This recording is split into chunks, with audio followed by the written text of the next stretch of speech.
a guy who there may be questions about, who's also near that top of the board or could get there, is Utah's Zack Moss, who's a 5'10", 222-pound guy who's very fluid. He's got excellent feet. He can catch, and he is an extremely powerful back. Yeah. And he reminds me, in a way, of Ricky Williams without the speed.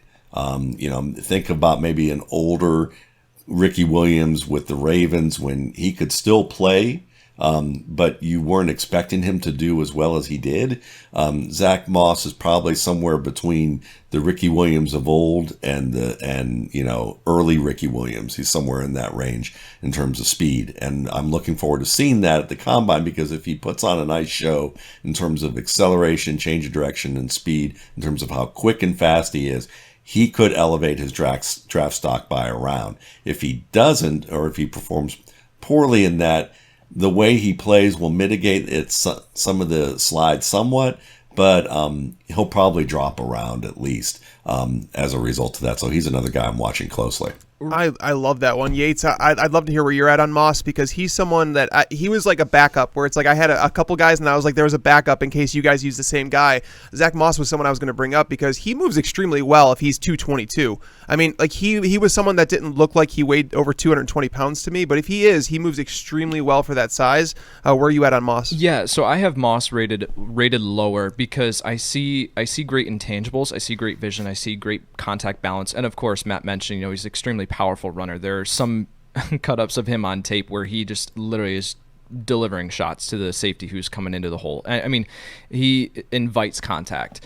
For me, I saw a limited athlete. And so as we're talking about, again, we're talking about the 40-yard dash as part of the puzzle, but like I would expect Moss to finish somewhere in the 4.6s. And so if he comes out and he runs in the low 4.5s, I'm going to have to reevaluate that. And I'm going to have to say, okay, I may have missed something on tape. I'm going to go back and look at it again to see if there's something that I'm just missing. With Moss, we also have to keep in mind he has an extensive injury history. And so that is going to scare some teams for this powerful back who kind of wins in that fashion, right? As we talk about, there are different types of running backs. You're going to have more fluid, elusive running backs, but then you're also going to have these guys who can punch it in from the 2-yard line. So Moss is one of those players for me. And I think if he does have that extensive injury history that's going to scare off teams, I think that's going to lower his draft stock. Matt, where do you have him projected right now as far as like a draft pick? Well, I do that for the rookie scouting portfolio, which is really how I would love for you guys to introduce me along with football guys, just as a moving forward, because this is probably the most comprehensive look at skill position players available in the public market. So that'll be ready April 1st, and I'll just do an unabashed plug of that. Sorry guys, but I'm going to do that. No, Matt, and yeah. I want to give a shout out to your YouTube channel too. Like I'll watch your YouTube breakdowns. The RSP that Matt does on YouTube, that's phenomenal as well. Like I've watched those, and Matt does a great job breaking down the little things that a lot of people might miss. Yeah, and I think with Moss, for me, and I don't really look at round because I really don't care about that. It's great for for fantasy. It's important because draft capital is not a predictor of talent. I will argue that to my dying day, but it is a predictor of opportunity and predictor of how much a team's going to invest in them and give them the benefit of the doubt, how long they'll give them the benefit of the doubt. So the earlier you're drafted, the more they'll let you screw up. That's basically the best way that I'll put it. Right. And the later you're drafted, the less opportunity they'll give you to screw up, and the better you're going to have to do to overcome that opportunity. It's like one person starting in the mail room who's smarter than the guy who got the MBA, but the MBA guy is going to get the front office, and he's going to get to interact with all the executive staff, and they're going to let him screw up more often than they would let the mailroom guy who just got elevated into the bullpen. That's let's say. So with Zack Moss, I think he's a guy that could be a day 2 player. He has that potential.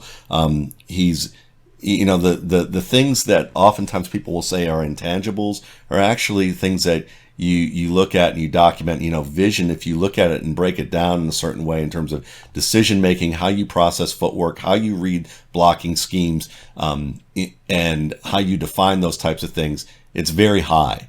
And you can look and really kind of quantify these types of things at a level where you start to look at his game and realize that high-end speed isn't as important, But again, it's going to come down to the quickness and change of direction, quickness and acceleration, because while he has good footwork, he's going to have to show off that quickness for teams to believe in it. Whereas it's kind of like a guy like Devin Singletary, who I would classify as short, slow, not very fast, not very quick, but has incredible decision making, understands how to see and execute in terms of different blocking schemes. And he can do it quick enough in terms of recognizing it so that his footwork, which is very dynamic in terms of polish and refinement, is something that can make him look quicker and faster than he really is.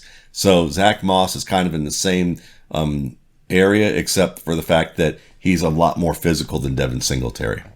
Thanks for watching. If you liked what you saw, then please hit the like button, subscribe to our channel, and check out the rest of this episode. The link will be in the description.